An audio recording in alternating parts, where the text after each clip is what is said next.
오늘도 또 하나님의 집에 오셔가지고 주의 은혜를 사모하는 여러분들에게 하나님께서 여러분 기대한 이상으로 여러분들을 축복하시고 여러분들에게 큰 기쁨과 위로와 평안을 허락해 주시기를 간절히 소원합니다.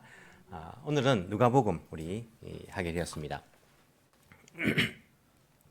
우리 지난 주간에는 마가복음을, 그 전주에는 마태복음을 우리가 계속 보고 있는데, 이 복음서라는 것이 보면 다 같아 보이지만은 복음서가 조금씩 다른 것을 우리가 볼 수 있습니다. 마태복음, 마가복음, 누가복음, 요한복음, 복음서가 왜 네 가지나 있느냐? 한 가지만 있어도 될 건데 네 가지가 있어가지고 우리가 성경 일독하기도 너무 힘이 든다 하는 말씀이 될 건데, 뭐 다 비슷한 내용이고 그런데 왜 네 가지가 있느냐라고 생각할 수 있겠지만은 읽어보시면요, 복음서가 조금씩 다른 것을 우리가 알 수 있습니다. 뭐 진리가 다르다는 것이 아니라 보낸 사람들도 다르고 또 그 기록을 한 사람들의 목적이나 의도가 조금씩 달라 있기 때문에 우리에게 각각 복음서에 맞는 은혜가 조금씩 또한 다름을 우리가 알 수가 있습니다. 마태복음은요, 유대인을 향한 그러한 복음, 1차적으로는 그렇게 말씀을 드렸습니다. 그래서 유대인을 향한 복음이기 때문에 어떠한 내용들이 많이 나옵니까?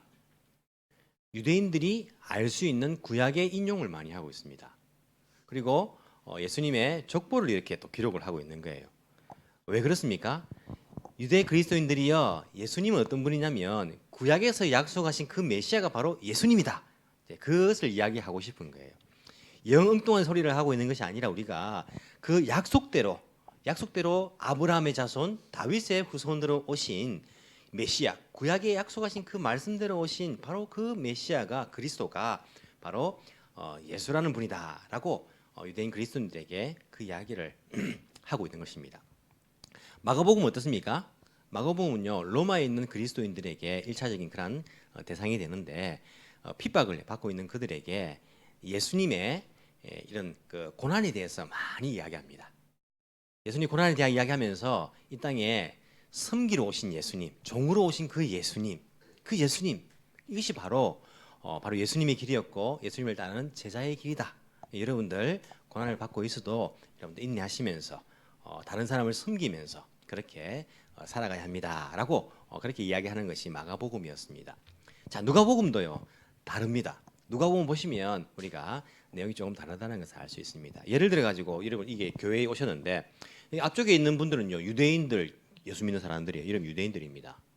저 뒤쪽에 있는 분들은요 로마에 사는 그리스도인들이 오셨어요. 박수 한번 할까요? 로마에 그리스도인들이 오셨는데 로마에는요 핍박을 받고 있어요. 핍박을 네로의 치하에서. 여기 있는 분들은요 교회 오늘 처음 오신 분들이 앉아 있는 거예요. 자, 그러면 메시지가 다른 겁니다. 유대인 그리스도인들에게는요 어떻게 말하냐면요, 여러분들 알고 있죠? 우리가 약속된 메시아가 알고 있죠. 구약에서부터 계속해서 모세와 같은 선지자, 그리고 아브라함의 자손 다윗의 후손으로 오신 그 메시아가 바로 예수님입니다. 이 유대인들 크리스찬들에게 이야기합니다. 로마에 오신 저 이방인 크리스찬들에게 이야기하는 거예요. 여러분 고난 받고 있죠? 예수님께서 이 땅에 고난을 받기 위해 오셨습니다. 섬기기 위해 오셨습니다. 종으로 오셨습니다. 우리가 십자가 지고 내 십자가 지고 주님을 따르는 그 길이 바로 제자의 길입니다. 이렇게 말하는 거예요. 오늘 처음 교회에 오신 분들이 있습니다. 오신 분들한테 뭐라 말하냐면, 우리가 믿는 것이 영 엉뚱한 것도 아닙니다.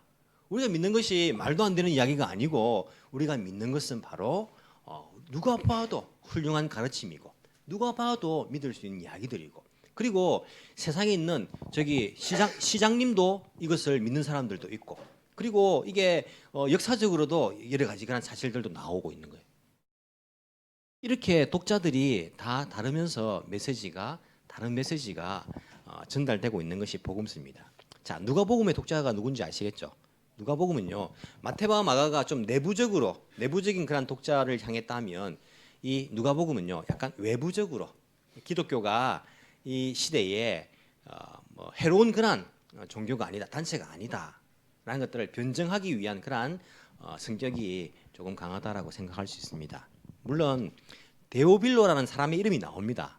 데오빌로라는 이런 사람의 이름이 나오는데 그 사람이 1차적인 독자라고 할 수 있는데, 하지만 데오빌로만 읽고 자기가 그냥 뭐 버린 것이 아니라 모든 사람들이 다 읽을 수 있도록 이렇게 회람되었다라는 것을 우리가 알 수 있습니다.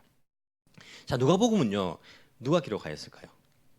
그렇죠. 누가가 기록을 하였다라고 알려져 있습니다. 우리 어릴 때 이야기 많이 했죠. 누가복음 누가 기록했을까? 누가? 이렇게 많이 했는데, 자, 누가복음 누가가 기록을 했습니다. 누가가 기록한 또 다른 책이 한 권 더 있습니다. 그것이 무엇이죠?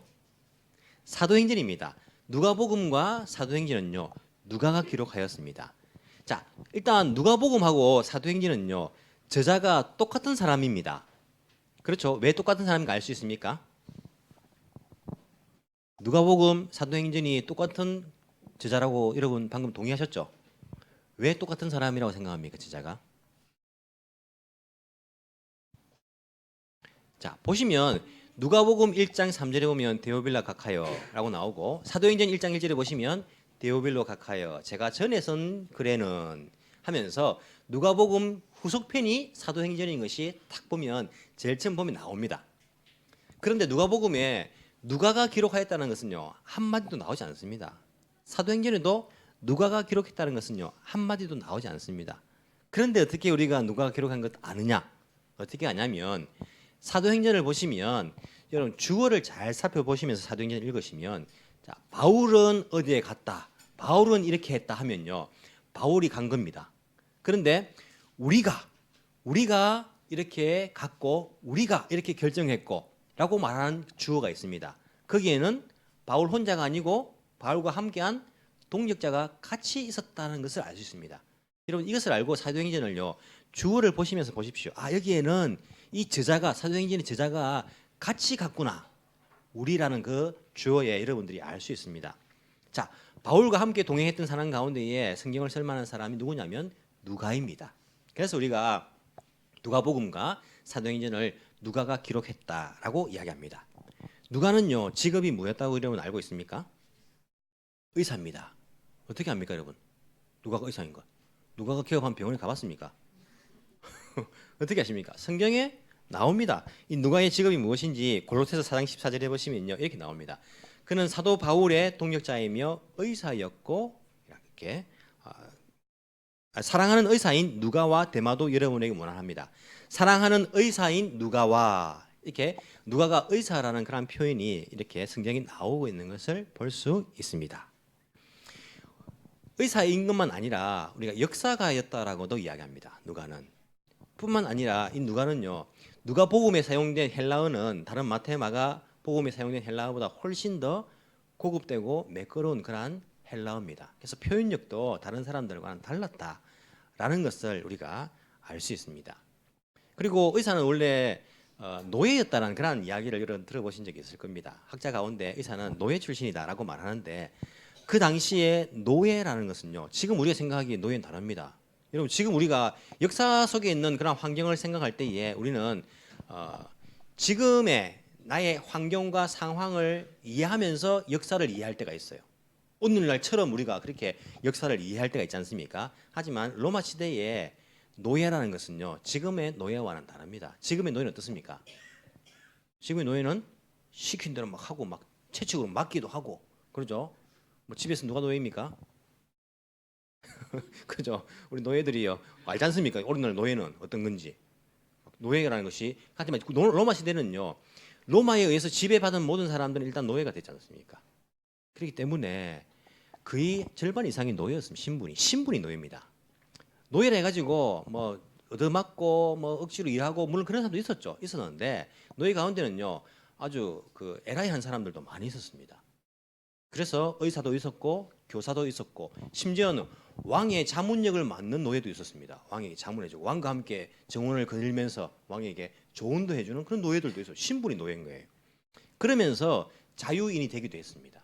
그래서 이 노예를 대하는 태도가 지금하고는 달랐다라는 것을 우리가 알 수 있습니다. 이런 이야기를 우리가 책을 보면 잘 알 수 있는데 제가 최근에 읽은 책 가운데에 로마 시대 성경에 나타난 그 로마 시대를 잘 표현한 책들이 있었습니다. 로마에서 24시간 살아보기 이란 책이 있는데 굉장히 역사적으로 잘 고증되어 있는 성경 시대의 로마가 어떠했는지를 알 수 있는 그런 책이었고 신약 시대의 사회와 문화라는 책을 제가 지금 읽고 있는데 한 10권 정도 있더라고요. 그 신약 시대와 연관된 로마 시대에 대해서 굉장히 잘 기록하여 있는 책인데 여러분들도 혹시 여력이 되시면 이런 책들을 성경에 배경되는 책들을 한번 찾아보시면 성경을 이해하는 데 훨씬 더 많은 도움이 될 수가 있습니다. 이렇게 의사 누가가 이 성경을 기록하였다라고 알려져 있습니다. 근데 이제 이 누가가 유대인일까 이방인일까 여기에 대해서는 의견이 나누어져 있습니다. 누가가 유대인이었다. 유대인인데 유대인을 포기하고 이제 헬라화된 유대인이었다. 이런 사람도 있고 그 누가는 이방인이었다. 이렇게 이제 주장하는 학자들도 있습니다. 왜냐하면 성경을 여러분 보시면 성경을 기록한 사람 가운데에 유대인이 아는 사람이 있습니까? 생각해 보십시오. 성경을 기록한 사람 가운데 유대인이 아닌 사람은요 한 사람도 없습니다. 그래서 누가도 유대인이었을 것이다라고 생각하는 사람도 있고, 혹은 이 성경은 다 유대인이 기록했지만 누가는 이방인이었다. 이방인도 성경을 이렇게 더 뛰어나게 기록할 수 있었다라고 생각하는 사람도 있지만은 정확하게 알 수가 없다라고 우리가 알려져 있습니다. 자, 누가복음과 사도행전 두 권을 기록을 했는데 여러분 이 분량이요 굉장히 많습니다. 누가복음이 길지 않습니까? 물론 장수는 28장으로 마태복음이 길지만은요 분량으로 따지면 누가복음 24장이지만 훨씬 더 누가복음이 많습니다. 제일 깁니다. 복음서 가운데 신약 가운데에 뿐만 아니라 사도 바울이 기록한 서신이 13권입니다. 히브리서가 작점 이상이니까 13권을 사도 바울이 서신서를 기록을 했는데 분량으로 따지면 양으로 따지면 누가복음 사도행전이 훨씬 더 양이 많습니다. 신약 성경의 한 30% 정도가 누가복음 사도행전입니다. 그만큼 이 누가가 고증을 거쳐가지고 아주 심혈을 기울여가지고 이 누가복음서와 사도행전을 기록했다라는 것을 우리가 알 수 있습니다. 자, 누가복음의 독자는 1차적으로는요 데오빌로라는 사람입니다. 데오빌로, 각하요 이렇게 나와 있는데 이 각하라는 그런 단어는 총독이라는 그런 단어와 사용된 단어가 동일한 단어입니다.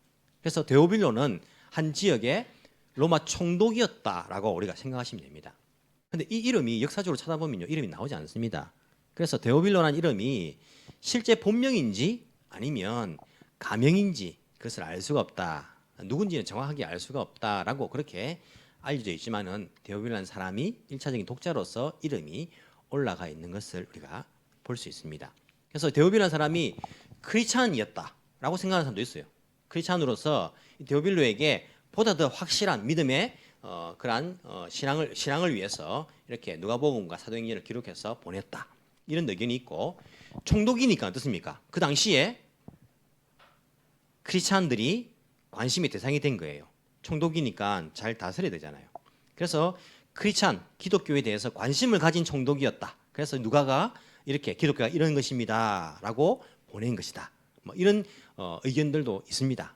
또 한 가지는 크리스찬이 아니었는데 이 사람에게 총독이니까 우리를 핍박해서는 안 됩니다. 우리는 이상한 종교가 아닙니다라고 보낸 것이다라고 생각하는 사람들도 있습니다.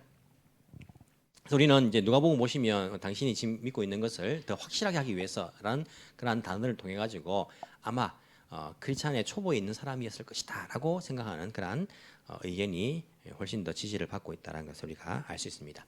이 데오빌로가 그렇게 독자로 되어 있지만 사실은요 전체적으로 데오빌로만 본 것이 아니라 일반적으로 이방인 독자를 그렇게 향하고 있다는 것을 우리가 내용을 보시면 알 수가 있습니다. 그래서 구약의 인용들도 많지 않습니다. 많지 않고 예수님은 신성을 100% 가지고 계시고 인성을 100% 가지고 계신데 예수님의 인성적인 부분을 많이 강조합니다.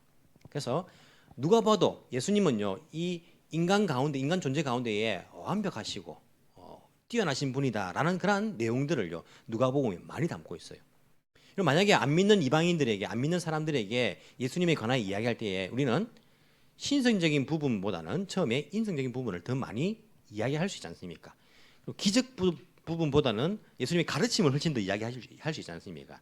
그렇게 이해하시면 됩니다. 이 누가복음도 그런 예수님의 가르침, 다른 성경에 나오지 않는 가르침, 그리고 예수님의 인성적인 부분을 그 훌륭하신 그런 인성을 가지신 분이라는 것을 강조하고 있는 것을 우리가 누가복음을 읽어보시면, 이런 것을 생각하시면서 읽어보시면 알 수가 있습니다.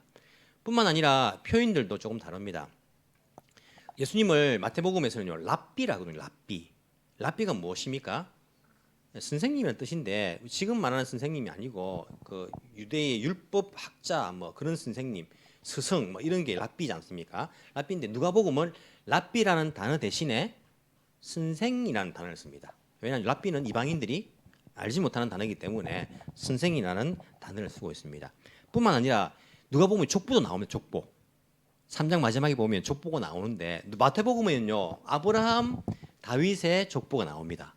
하지만 누가복음에 나오는 족보는요 어디까지 올라가냐면 아담까지 올라갑니다. 무슨 말입니까? 예수님은 유대인만의 메시아가 아니라 아담으로 비롯된 모든 인류의 약속된 구원자로서 이 땅에 오셨다는 것을 보여주는 거예요. 그래서 아담까지 족보가 올라간다. 일반 사람들, 이방인들, 일반 사람들 대상으로 했기 때문에 족보도 아담까지 올라간다는 것을 알 수 있습니다. 이스라엘 지역을 설명할 때에도 그냥 설명하지 않습니다. 가브나움에 가셨다 이렇게 하지 않고 갈릴리 지역의 가브나움, 그리고 유다 지역의 아리마대라는 곳, 이런 식으로 그 지역을 잘 모르는 사람에게 설명하듯이 그 지역도 설명을 합니다.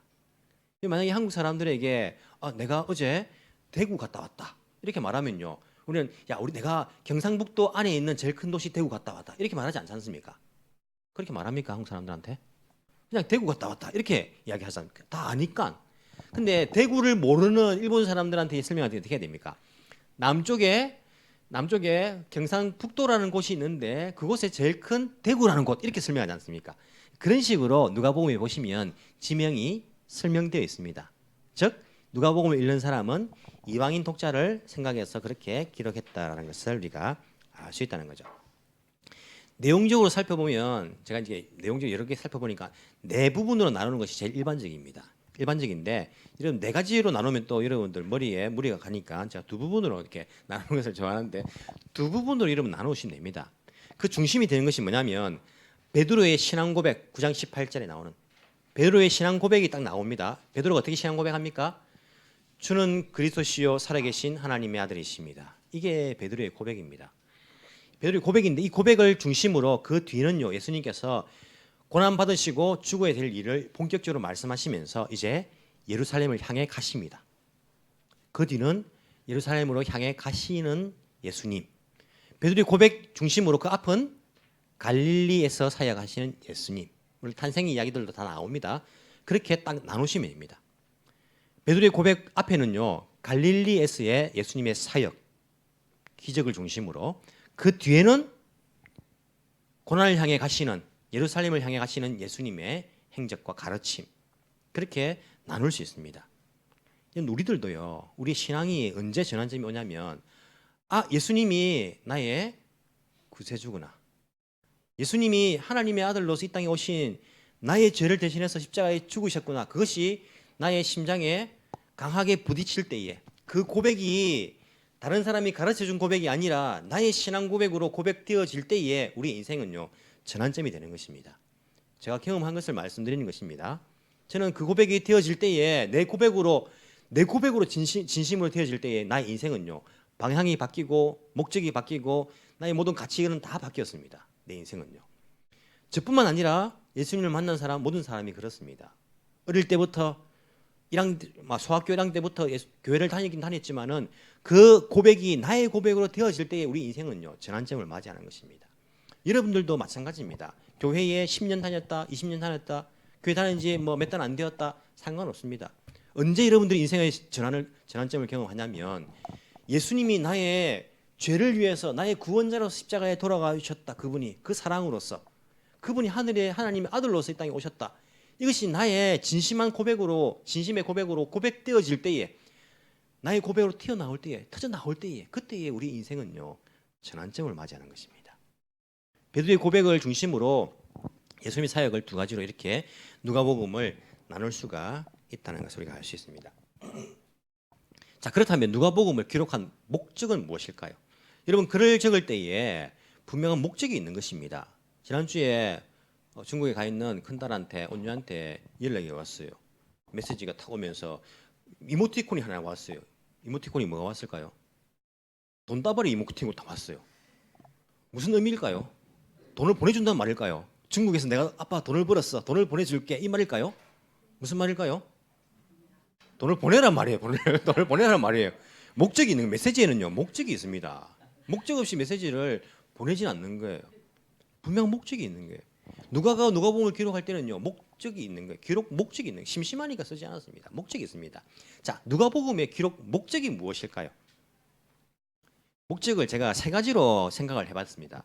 첫 번째는 뭐냐면 데오빌로라는 사람의 신앙을 독려하기 위해서 데오빌로 각하여 하면서 이렇게 그 신앙이 잘못된 것이 아니라는 것을 적극적으로 독려하기 위해서 그렇게 이것을 썼다. 왜냐하면 누가복음 1장 4절에 보시면 이렇게 나오고 있습니다. 이리하여 각하께서 이미 배우신 일들이 확실한 사실임을 아시게 되기를 바라는 바입니다. 이 목적이 나와 있는 거예요. 각하께서 배우신 일들이 확실히 사실임을 아시게 되기를 바라는 바입니다. 이게 목적 중에 한 가지입니다. 데오빌로의 신앙을 독려하기 위해서. 두 번째 목적이 또 뭐냐면 아까도 말씀을 드렸지만은 기독교라는 것이 다른 사람들에게 해가 되는 그러한 종교가 아니라는 것을 그들에게 가르쳐 주기 위함입니다. 사회적으로 문제가 되는 종교가 아님을 변정적으로 이야기하기 위해서 이 누가복음을 기록을 하였습니다. 여러분 보십시오. 누가복음을 기록할 당시에 기독교는요 오해를 받고 있었습니다. 사회적으로 문제를 일으키는 종교다. 이게 로마의 대화재 이후에 기록되었는지 이전에 기록되었는지 정확하게는 알 수 없지만은 만약에 로마 화재 대화재 이후에 기록된 것이라면 훨씬 더 문제가 컸을 것입니다. 왜냐하면 그 화재를 일으킨 것은 크리스찬들이라고 소문이 나 있었기 때문에 사람들은 기독교에 대해서 많은 오해를 하고 있었습니다. 사회에 해가 되는 종교다라고 오해를 하고 있었던 거예요. 처음에는요 유대교하고 똑같은 종교인 줄 알았어요. 유대교의 이단인 줄 알았습니다. 사람들이 유대교하고 비슷한 그런 종교 아니냐. 예수님이란 분이 뭐 유대인이고 유대에서부터 지내졌으니까. 근데 보니까 다른 거예요. 시간이 지나다 보니까. 뭐가 다릅니까? 유대교와 기독교가 뭐가 다르죠? 유대교는요 전도하지 않아요. 그렇죠? 전도 안 하지 않습니까? 기독교는요 온 동네 천지를 다니면서 전도를 하고 다니는 거예요. 사도 바울이나 사람도 그렇고 막 다른 사람들을 기독교로 막 이렇게 영입하는 거예요. 영입이 맞습니까? 전도해가지고 자기 이제 뭐 신자 되게 만드는 거예요. 제자 되게 만드는 겁니다. 거기다가 유대교는요 할례를 받아야 되는 거예요. 유대교에 이방인이 들어가기 위해서는 할례를 반드시 받아야 됩니다. 로마에는요 목욕탕 문화가 발달되지 않습니까? 로마 목욕탕 문화는 제가 아까 소개시켜드린 그 책을 읽어보시면 잘 나와 있는데 정말 대단했습니다. 로마의 그 목욕탕 문화라는 것이 영국에 살 때에 그 영국에도 로만 바스가 있습니다. 왜냐하면 영국도 브리티시도 이렇게 브리타니아라 해가지고 그 당시에 로마가 지배를 하고 있었던 때가 있었기 때문에 로만 로드도 있습니다. 영국의 제일 중심을 가로지는 제일 오래된 A1 도로가 로만 로드예요. 로마 시대 때 이루어진 그 도로가 아직도 있고 그리고 로만 바스라고 목욕탕도 그 유적이 남아 있습니다. 로마는요 목욕탕 문화가 발달했는데 목욕탕 가면 유대인인지 비유대인인지 압니다. 남자들은 할례를 받기 때문에. 그래서 유대인 가운데에 유대인이 아닌 것처럼 되고 싶은 사람들은 할례를 거꾸로 돌리는 수술을 했습니다. 로마에 살면서 헬라 문화 속에 살면서 난 유대인이 표 안 내기 위해서. 그래서 그런 그 할례를 돌리는 수술에 대한 일반적인 의학 기술 책에 그 돌리는 그 수술에 관한 설명이 나와 있는 책이 있습니다. 그래서 유대인들은요 할례를 다 받아야지 이방인들도 이 유대인 안에 들어갈 수 있었던 거예요. 근데 기독교는 어떻습니까? 할례를 받을 필요 없다는 거예요. 할례를 받을 필요 없다는 거예요. 자, 그러면 여러분들이 안 믿는 이방인이다 하면 유대교에 들어가기 쉽겠습니까? 기독교에 들어가기 쉽겠습니까? 남자라면. 기독교 들어가기 쉽죠. 유대교 들어가려면 수술도 해야 되고 뭐 이게 복잡한. 그때 뭐 마취를 하고 하는 것도 아니고 할례를 받는 것도 아니고 뭐 힘든 거예요. 기독교는요 많이 기독교에 관하여서 아니 유대교에 관하여서 하나님에 관하여서 관심을 가졌던 많은 경건한 사람들, 많은 귀부인들 이런 사람들이 기독교에 들어오기가 훨씬 더 쉬웠던 거예요. 많은 사람들이 기독교인이 되는 걸 보니까 유대교와 다르다는 것을 알기 시작했습니다. 그리고 기독교인들은요 형상을 섬기지 않아요. 형상을. 원래 신을 섬길 때 형상이 있어야 되는데 형상을 안 섬기니까 무신론자라는 그런 비난을 받았습니다. 그 당시 무신론자는 핍박받았어요. 로마 시대 때. 그리고 자기들끼리 모여가지고 뭐 살을 먹고 피를 마시는, 이게 사람을 잡아가지고 피를 나눠 먹는 종교다, 이런 오해를 막, 이상한 오해가 여러분 소문나기 시작하면요, 나에 대해서 그게 아닌데 나에 대해서 이상하게 아는 소문이 퍼져 있을 때가 있어요. 여러분 그런 적 없습니까? 내가 할 말도 아닌데 이상하게 막 소문이 퍼져 있는, 기독교에 대해서 그렇게 소문이 퍼져 있었던 그런 당시에 이 누가가 아닙니다, 우리 기독교가 사회에 해가 되는 그런 우리 기독교가 아닙니다, 사회적으로 문제가 되는 그런 종교가 아닙니다라는 것들을 누가가 이 누가복음을 통해서 이야기하고 있습니다. 그런 의도가 숨어 있습니다. 그래서 데오빌로 각하에게 이렇게 이름을 딱, 뭐 본명은 아닐지라도 이름을 딱 해놨을 때에 이것을 읽는 이방인들이 어떤 느낌을 받겠습니까? 아, 총독도 기독교를 받아들인 사람이 있겠구나 라고 이해하는 거예요. 아, 총독도 기독교를 받아들인 사람이 있구나 라고 이해할 수 있는 겁니다. 뿐만 아니라 빌라도가 다른 복음서와 다르게 이 누가복음은요, 예수님의 무죄를 선고하는 것이 3번이나 나옵니다. 누가복음 23장에 보시면 빌라도가 이렇게 고백합니다. 내가 보니 이 사람에겐 죄가 없도다. 이렇게 3번이나 이 빌라도의 고백이 나와요. 자, 그러면 이것을 읽는 이방인들은, 아, 빌라도 총독은 로마에서 파견된 총독이고 사형을 집행할 수 있는 권리가 있는 사람인데 빌라도가 선고하기를 이 사람은 무죄하다 선고했네. 아, 예수님이란 분이 죄가 있어서 죽은 건 아니구나. 이걸 이방인들이 보면요, 이것을 알 수 있는 거예요. 빌라도라는 사람이 그렇게 고백한 것을 볼 때에. 뿐만 아니라 예수님 십자가에 못 박힐 때에 백부장이 그 밑에 있으면서 누가복음 23장 47절이죠. 이렇게 이야기합니다. 그런데 백부장은 그 일어난 일을 보고 하나님께 영광을 돌리며 말하였다. 이 사람은 참으로 의로운 사람이었다. 그럼 백부장은 어디서 온 사람입니까? 로마에서 파견된 온 사람이에요. 백부장이 그런 고백을 올 때, 사람들이 볼 때, 이 백부장, 십자가 밑에서 그것을 본 백부장이, 이분은 참으로 의로운 사람으로 하나님께 영광을 돌렸다라는 그런 고백을 보면서, 이 기독교라는 것이 이상한 그런 종교는 아니구나라고 사람들이 알 수 있도록 이 누가가 그런 의도를 담고 그런 표현들과 기록들을 한 것을 우리가 알 수가 있습니다. 이것이 두 번째 목적입니다. 세 번째 목적은 뭐냐면, 이것은 바로 이 누가복음의 중심적인 그러한 주제가 되기도 합니다. 누가복음 19장 10절에 보시면 예수님께서 오신 이유를 밝히고 있습니다. 인자에 온 것은 잃어버린 자를 찾으러 함이니라. 이것이 바로 예수님께서 이 땅에 오신 목적이라는 것을 알리고, 이 땅에서 잃어버린 자를 찾아 구원케 하는 것이 바로 우리의 목적이다라고 우리의 기독교의 목적을 분명하게 밝히고 있습니다. 인자가 온 것은, 예수님을 인자라고 표현을 하죠. 인자는 뭡니까? 인자는 사람의 아들이 인자입니다. 그죠? 사람의 아들. 왜 예수님을 사람의 아들로 표현하느냐? 이게 그냥 사람의 아들이라는 표현이 아니라 구약에 보시면 인자라는 표현은요, 앞으로 오실 메시아에 대한 그런 표현으로서 인자라는 것을 표현을 사용을 합니다.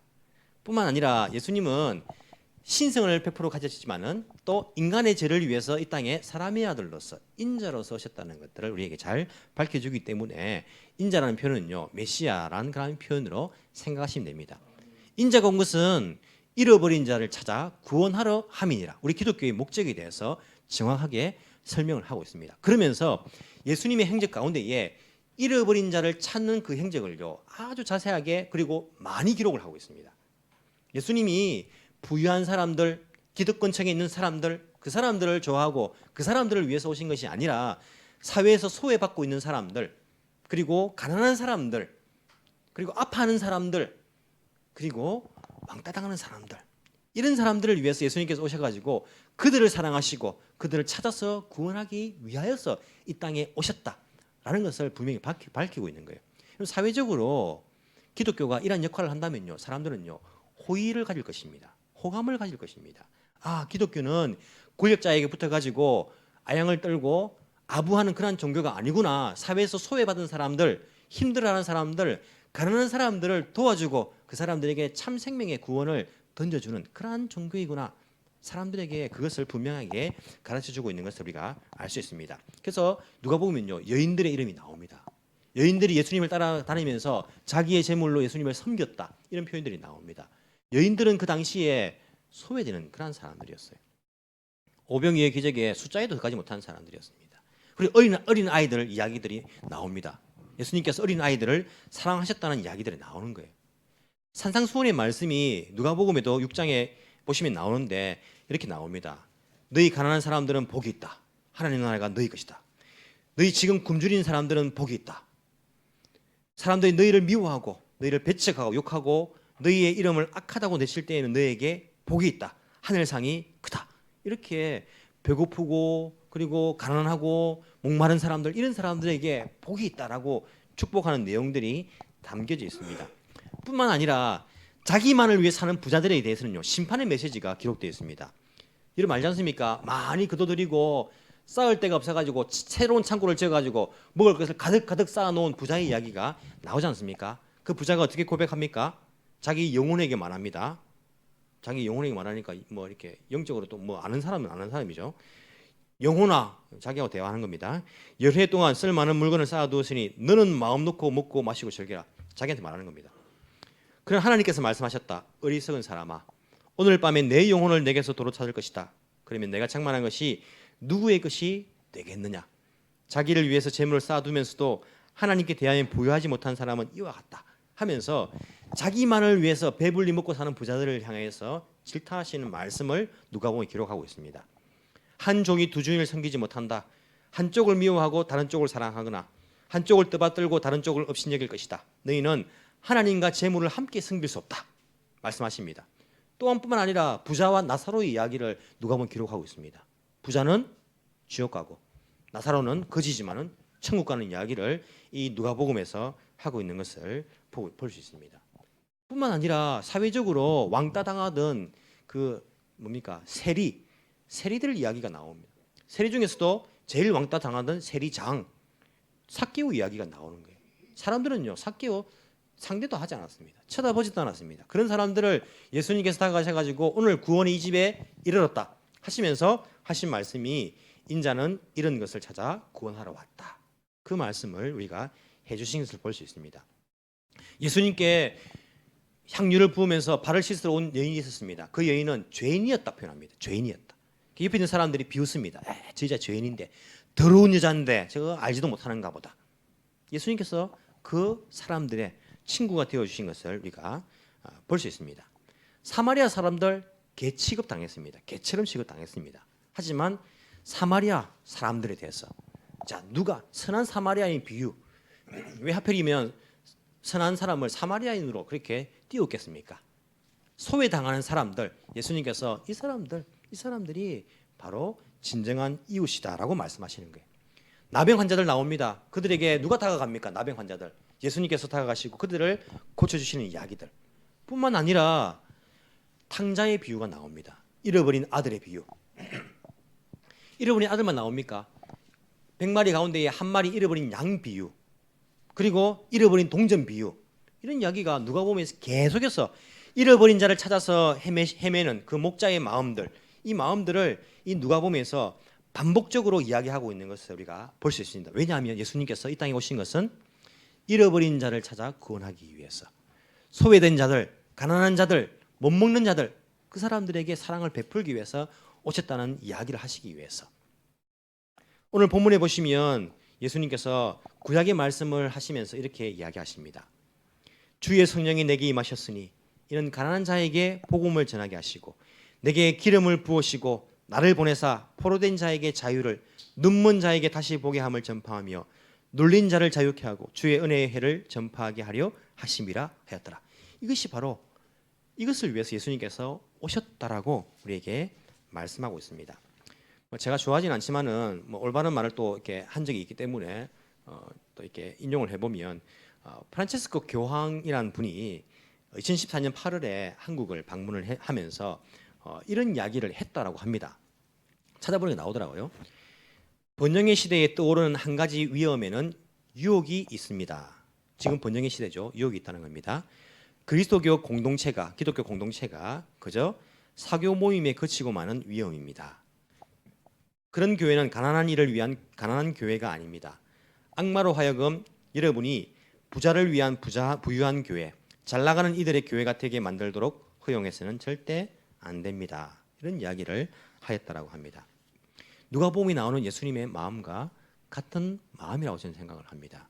예수님께서 이 땅에 오셔가지고 권력 있는 사람들, 돈 있는 사람들, 그 사람들을 위해서 사셨습니까? 아니요. 예수님께서는요, 소외된 사람들, 가난한 사람들, 먹지 못하는 사람들, 사람들이 다가가 주지 않는 사람들, 슬퍼하는 사람들, 아파하는 사람들, 그들에게 다가가셔가지고 그들에게 손을 내미시고 그들을 사랑해 주시고 그들을 구원해 주시는 것을 우리가 볼 수 있습니다. 누가복음을 보면요, 부자들이 보면 상처받을 것 같아요. 그러면 부자들은 뭐 죄인이야? 부자들은 그러면 우리가 뭐 다 죽고 지옥 가는 거야? 그게 아니라 잘 읽어보십시오. 자기 배만 불리는 부자들을 비난하고 있는 것을 우리가 볼 수 있습니다. 올바르게 물질을 사용하고 불의의 재물을 가지고 친구를 사귀라. 이 불의한 재물을 가지고 미래를 준비하면서 지금 다른 사람들을 돕는 그 일들을 하는 그 부자에 대해서는요, 성경에서는요 권면하고 있습니다. 그렇게 하라라고. 재물을 가지고 그렇게 하라라고 그렇게 말씀하고 있는 거예요. 단지 부자를 비난하고 있는 것이 아니라 자기 중심적이고 자기 만족만을 위해서 배불리는 사람들, 그 사람들은 예수님의 마음을 알지 못하는 것이라고 그렇게 이야기를 하고 있습니다. 여러분 제 말씀에 동의하실 것입니다. 성경을 읽어보면 금방 알 수 있습니다.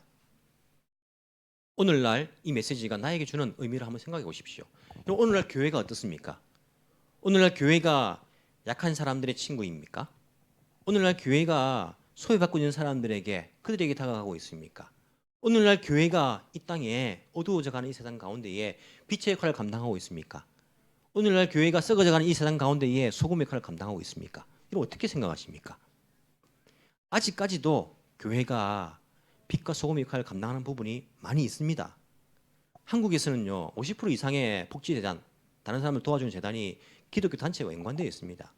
하지만 점점 이러한 예수님의 마음이 줄어들고 있고 멀어지고 있는 것을 볼 수 있습니다.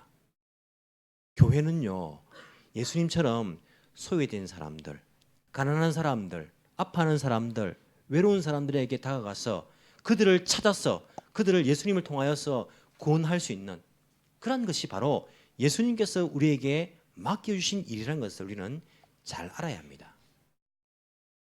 기득권을 내가 지키기 위해서, 내가 지금 딱 잡고 있는 이것을 내가 딱 지키기 위해서, 내 영혼아 안전하라, 내 영혼아 평안하라, 내 영혼아 먹고 즐기라, 이것을 위해서 이것을 지켜줄 수 있는 그러한 사람들, 내 기득권을 지켜줄 수 있는 그러한 단체, 그러한 교회, 그것을 우리가 찾아가는 것이 아니라 예수님의 가르침처럼 나를 희생하여서 다른 사람들을 살릴 수 있는 그러한 가르침.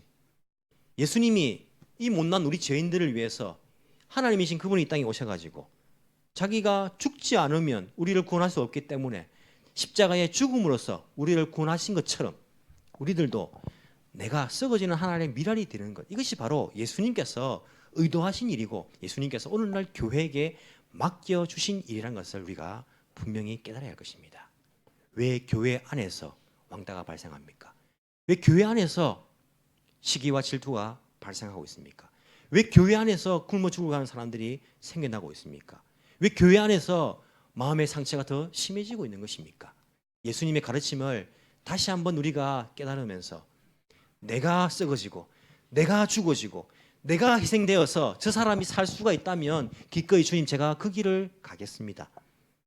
이러한 결단과 각오가 없다면 이 땅의 교회가 진정 빛과 소금의 역할들을 감당할 수 있을 것인가? 우리 삶을 돌아봐야 할 것입니다.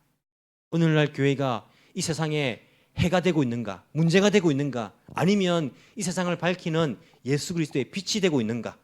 썩어져 가고 있는, 죄로 인하여서 썩어져 가고 있는 이 세상 가운데에 소금의 역할들을 감당하고 있는 것인가? 아니면 이 세상 그 죄악 가운데에 내가 그 죄악을 하나 더 올리고 있는 것인가?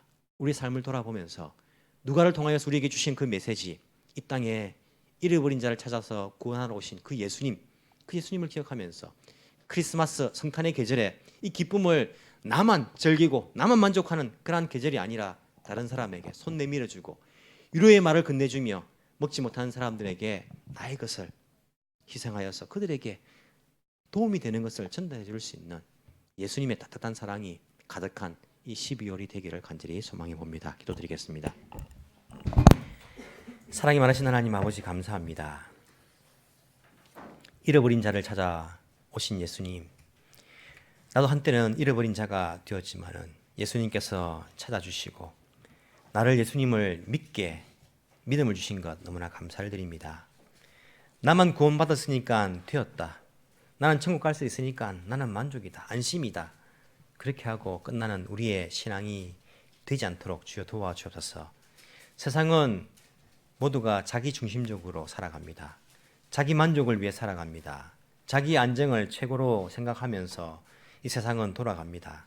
하지만 우리가 그러한 세상에 브레이크를 걸 수 있도록 도와주시고 나만을 위해 사는 세상이 아니라 다른 사람을 섬기며 다른 사람을 위해 살 수 있는 그러한 세상을 만들 수 있는 참된 그리스도의 제자들이 다 되게 주여 인도하여 주옵시기를 간절히 소망합니다.